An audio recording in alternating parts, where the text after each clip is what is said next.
বাঁকুড়ায় জয়ী হয়েছেন তৃণমূল প্রার্থী অরূপ চক্রবর্তী, কিন্তু ভোটে জিতলেও দলের বিশ্বাসঘাতকদের এবার হুঁশিয়ারি দিচ্ছেন তিনি। শীর্ষ নেতৃত্বকে বলে বিশ্বাসঘাতকদের দল থেকে বের করে দেওয়ার ব্যবস্থা তিনি করবেন। দুষ্ট গরুর থেকে শূন্য গোয়াল ভালো, এমনটাই হুঙ্কার দিলেন বাঁকুড়া তৃণমূলের জয়ী প্রার্থী অরূপ চক্রবর্তী। ভোটে জিতেছেন বাঁকুড়া তৃণমূলের প্রার্থী, কিন্তু তা সত্ত্বেও এবার হুঁশিয়ারি তিনি দিচ্ছেন যে শীর্ষ নেতৃত্বকে বলে দলের ভেতরে যে বিশ্বাসঘাতকরা রয়েছেন তাদের দল থেকে বের করার বন্দোবস্ত তিনি করবেন। আগামী হুঁশিয়ারি তিনি দিলেন।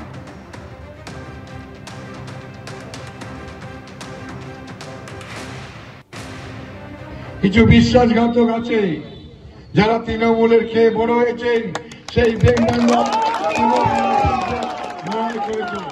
আমি তাদের বিরুদ্ধে রাজ্যকে অভিযোগ জানিয়ে দল থেকে তাড়িয়ে দেওয়ার ব্যবস্থা করেছি। দুষ্ট গরুর চেয়ে শূন্য গোয়াল অনেক ভালো, তাই এই দুষ্ট কুকুর আমি আর দলে রাখতে চাই না। আমি জেলা সভাপতি দেব, আমি কয়েকদিনের মধ্যে ঘোষণা করব যারা তৃণমূলের খেয়ে তৃণমূলের পরে তৃণমূলের হয়ে বড় হয়েছে, যারা তৃণমূলের পঞ্চায়েত জেলা পরিষদ ভোগ করেছে, যারা পঞ্চায়েত সমিতিতে আছে, এই বেঈমান বিশ্বাসঘাতকদের বিরুদ্ধে আগামী দিন মানুষ রায় দেবে, আমরা দল থেকে বিতাড়িত করে দেব। হুঁশিয়ারি দিচ্ছেন নতুন সাংসদ অরূপ চক্রবর্তী। আর অন্যদিকে উত্তরবঙ্গ উন্নয়ন মন্ত্রী উদয়ন গুহ তিনিও কিন্তু হুঁশিয়ারি দিয়েছেন। তিনি লোকসভা ভোটে 3টি পুরসভায় কেন পিছিয়ে এবং সেই কারণে উন্নয়ন বন্ধ করে দেবেন, এমনটাই হুঁশিয়ারি দিয়েছেন। শহরের মানুষ বেশি চালাক, তাই একটাও টাকা দেওয়া হবে না। জয়ের পরেই এমনটা বলছেন উদয়ন গুহ।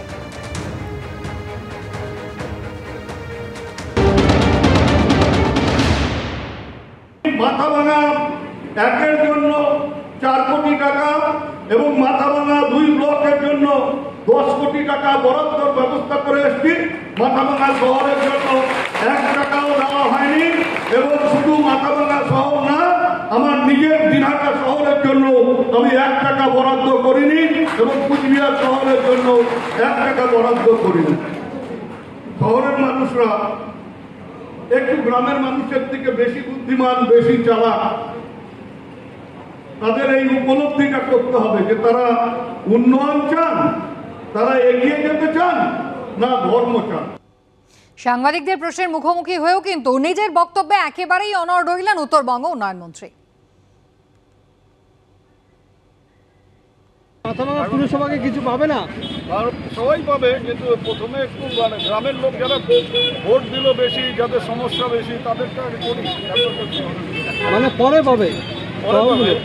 তাহলে উপলব্ধিটা আর একটু হোক যে কিছু পেতে গেলে কিছু দিতেও হয়।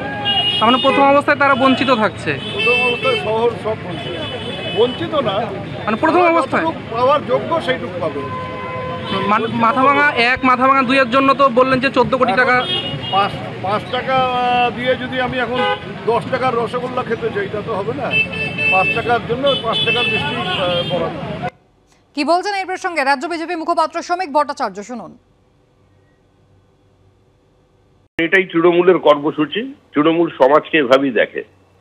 তৃণমূলের কাছে যে সোশ্যাল ওয়েলফেয়ার প্রজেক্টগুলো আছে, সেই প্রজেক্টের চালু করার অর্থ হচ্ছে একটাই, মানুষের সত্তাকে কিনে নেওয়া, মানুষের রাজনৈতিক বোধকে বাজেয়াপ্ত করা এবং মানুষকে কার্যত একটা পণ্য বানিয়ে নির্বাচনে তার ব্যবহার করা।